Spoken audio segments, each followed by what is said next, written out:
ሰላም ውድ ቻናላችን ቤተሰቦች አዲስ መረጃ የምናጋራችሁ ይሆናል። ቪዲዮ እስከ መጨረሻ ማየት ይኖርባችኋል። ሜቢ ቪዲዮን አዲስ መረጃ ካጋራዋችሁ ሜቢ ለወደፊት ለኢንትራንስ ፈተና የምጠቅማችሁ ይሆናል። ስለዚህ ቪዲዮ እስከ መጨረሻ ማየት ይኖርባችኋል።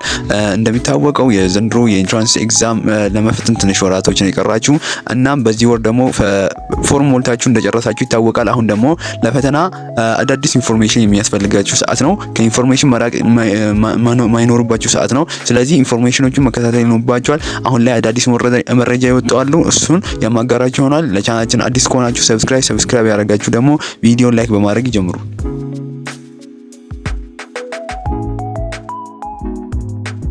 እንደሚታወቀው የዘንድሮ የኢንትራንስ ኤግዛም በቅርቡ የሚካሄድ ይሆናል። ከምርጫ በፊት ከምርጫ በኋላ እያላችሁ ግራ መጋባት ላይ ናችሁ። አንዳንዱ ከምርጫ በፊት ይላችኋል፣ አንዳንዱ ደግሞ ከምርጫ በኋላ ይላችኋል። እስካሁን ትምህርት ሚኒስቴር ያወጣው እውነተኛ መረጃ የለም። እስካሁን ሁሉም በራሱ ሀሳብ እየተነሳ ነው መረጃ የሚያጋራችሁ። እውነተኛ መረጃ ትምህርት ሚኒስቴር እንትን ካለ የምናጋራችሁ ይሆናል። እስከዛ ድረስ ደግሞ አንድም የወጣ መረጃ የለም ማለት ነው። ወደ ሌላኛው መረጃ ስንገባ ደግሞ ትናንት ትምህርት ሚኒስቴር ባወጣው መግለጫ ፈተና የምትፈተኑበትን አካሄድና እንዴት እንደምትፈተኑ ከየት እንደሚወጣ ከስንተኛ ክላስ አዲሱ ካሪኩለም ነው ወይስ በድሮ ካሪኩለም ነው እንደምትፈተኑ ትናንት መግለጫ አውጥቶ ነበር። መግለጫውን ደግሞ አሁን እስከ መጨረሻ ካያችሁ በቂና አጥጋቢ የሆነ መረጃ የምታገኙ ይሆናል። እናም ቪዲዮ እስከ መጨረሻ ማየት ይኖርባችኋል። ዘንድሮ ትናንት ትምህርት ሚኒስቴር ባወጣው መግለጫ ማለት ነው በናቹራል ተማሪዎች እንግሊሽ፣ ባዮሎጂ፣ ፊዚክስ እና ኬሚስትሪ እና አፕቲቲዩድ የምትፈተኑ ይሆናል። እናም በአዲሱ ካሪኩለም እና በድሮ ካሪኩለም የምትፈተኑ ይሆናል። አዲሱ ካሪኩለም የሚሆነው 10ኛ ክላስ፣ 11ኛ ክላስ እና 12ኛ ክላስ ላይ ነው። የድሮ ካሪኩለም ደግሞ የ9ኛ ክላስ ነው። 9ኛ ክላስ የድሮ ካሪኩለም ነው የምታነቡ ማለት ነው።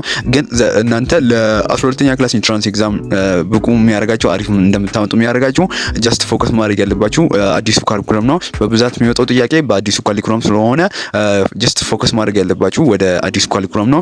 ግን ትንሽም ቢሆን ወደ የድሮን ካሪኩለም የ9ኛ ክላስም ማንበብ ይኖርባቸዋል ማለት ነው። የሶሻል ተማሪዎችም እንደ ጂኦግራፊ፣ ኢኮኖሚክስ፣ ሂስትሪ ባሉት እንግሊሽ እና አፕቲቲዩድ ማቴማቲክስ ባሉት እንትኖች የምትፈተኑ ይሆናል። እንደ ናቹራል ተማሪዎች እናንተም በአዲሱ ካሪኩለም እና የ9ኛ ክላስ ደግሞ የድሮ ካሪኩለም ነው የምትፈተኑት። ይህም የሆነው እናንተ 9ኛ ክላስ በድሮ ካሪኩለም ስለተማራችሁ ነው። ከዛ በኋላ ደግሞ ወደ 10 ሲገቡ ደግሞ በአዲሱ ካሪኩለም ስለተማራችሁ ነው። ትምህርት ሚኒስቴር በአዲሱ ካሪኩለም እንድትማሩ ያደረጋችሁ ነው ማለት ነው። አሁን ላይ ጀስት ፎከስ ማድረግ ያለባችሁ በአዲሱ ካሪኩለም ሜቢ ትንሽ ጥያቄ ቢወጣ ነው የ9ኛ ክላስ እና ካሁኑ አዳዲስ ኢንፎርሜሽኖች ሊወጡ ስለሚችሉ በዚህ ሰዓት ስለ ኢንትራንስ ኤግዛም ምርጫም ስለተቃረበ ከኢንፎርሜሽን መራቅ የለባችሁ ማለት ነው። አዳዲስ መረጃ ካለ ደግሞ እኛ የምናጋራችሁ ይሆናል።